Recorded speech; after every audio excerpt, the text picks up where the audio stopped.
wasn't helpful what just happened on the Hill with Facebook, because that's, I mean, sort of the best in the business has been Facebook and Google, and Facebook probably a little more in a, well, Google still, but Facebook more.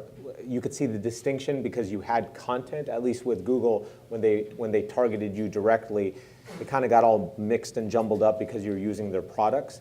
On the Facebook platform, it was content, and then boom, there's an ad that kind of has nothing to do with the content, but wow, it's somewhat relevant to me, you know. You know, that game has been going on for several years. I think the public has just realized how deep that game is, and you know, there's a lot of money to be made there. The metadata exists. That metadata, ironically, is actually easier to get. Ironically, that the metadata on us is easier to get because we leave metadata everywhere, and not just the kind that we leave and we don't consent. I'm talking about the kind we consent.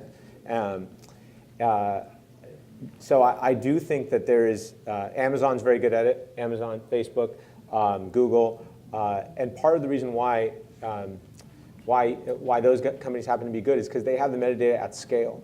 So it makes no sense that even if we had metadata on everyone in this room, what could we sell it to? We could only sell it to a relatively small universe of advertisers, and if we want to go hyper-personalized targeting. The reason why these giant scaled closed platforms are in the best position to do that is because they have a lot of metadata. I think a lot of this is going to be, you know, the regulations, like the European regulations that now we're adopting a version of them here, or we will probably will. I think that it remains to be seen. The tech is there. The tech is there. The targeting is there. The metadata is there. In some ways, I actually think it's more effective. I mean, I haven't fully yet, you know, landed on what I think. You know, am I an advertised? Do I believe content should be devoid of advertising? And like, what's better for a user? So is it better for a user to be just pay for your content, either subscription or transactionally, and then just be targeted in some other way, or is it better for the advertising to be mixed in with the content? I think it maybe depends on who we are, but I think. But everything is there. All the pieces are there. I agree. It completely depends on the user and the user's choice. Do they want to watch content without ads, or do they want to watch it with ads? And there's a huge demand for content with advertising, which is surprising because, like, personally, I don't.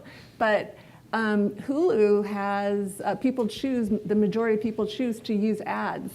You know, I think everybody wants to watch content with no ads. It's just if no one wants to pay. So that's but I actually think I think that people are becoming cognizant of it's a choice and I can pay. But there's a third choice, which is you don't have to pay for the content because you'll pay with your data, and that's what and that before it used to be pay for.